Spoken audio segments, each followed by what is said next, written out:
The news out of China is enough to make your toes curl. Imagine entire cities, sprawling metropolises teeming with millions, slowly being swallowed by the earth. A recent study painted a scary picture. Nearly half of China's major cities are sinking. This isn't some Hollywood disaster flick, it's a very real threat facing millions of people. Unlike Venice, where the sinking is gradual and affects a single iconic city, China's predicament is widespread. We're talking about heavy hitters like Beijing, a megacity with a population that dwarfs most entire countries. And it's not just a few people affected, a staggering 67 million Chinese citizens are living on land that's losing altitude faster than a plummeting stock price. The speed of descent varies across cities. Some are sinking at an alarming rate, dropping over 10 millimeters a year. That's more ground lost in a single year than the width of a dime. Even areas with a seemingly moderate subsidence rate, exceeding 3 millimeters annually, are in serious trouble. Scientists used high-tech satellite imagery to assess the situation in 82 major Chinese cities. Their findings are sobering. The study predicts that by the year 2120, a mind-boggling 10% of China's coastal residents could be living below sea level. It's a double whammy, sinking cities meeting rising sea levels thanks to climate change. But what's causing this subterranean slide? The villain in this story is called subsidence.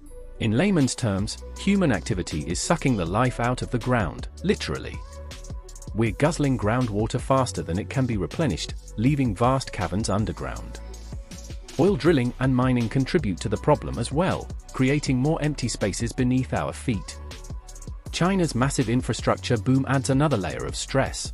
All those towering buildings and sprawling transportation networks put a tremendous burden on the land, accelerating the sinking process. If that wasn't enough, here's another kick in the teeth: climate change. Rising sea levels threaten to engulf these sinking cities, delivering a one-two punch that could be devastating. But take a deep breath, because China isn't the only one facing this predicament. The situation is turning into a global crisis. By 2040, estimates suggest that a whopping 20% of the world's population could be living on land that's going down under. Cities from Mexico City to Jakarta are all on the same precarious path. Jakarta, the Indonesian capital, is a prime example. This megacity is sinking at an alarming rate, a foot every year. The situation is so dire that the Indonesian government is even considering building a whole new capital city, essentially abandoning the sinking Jakarta. However, there's a glimmer of hope. Tokyo faced a similar problem decades ago, but with strict regulations on water usage and by importing water from other regions, they managed to curb the sinking. Shanghai, another Chinese heavyweight, also offers a potential solution. By implementing tough environmental laws, they were able to slow down their descent. The question remains, can the rest of China learn from these examples and find a way to stop the sinking before it's too late?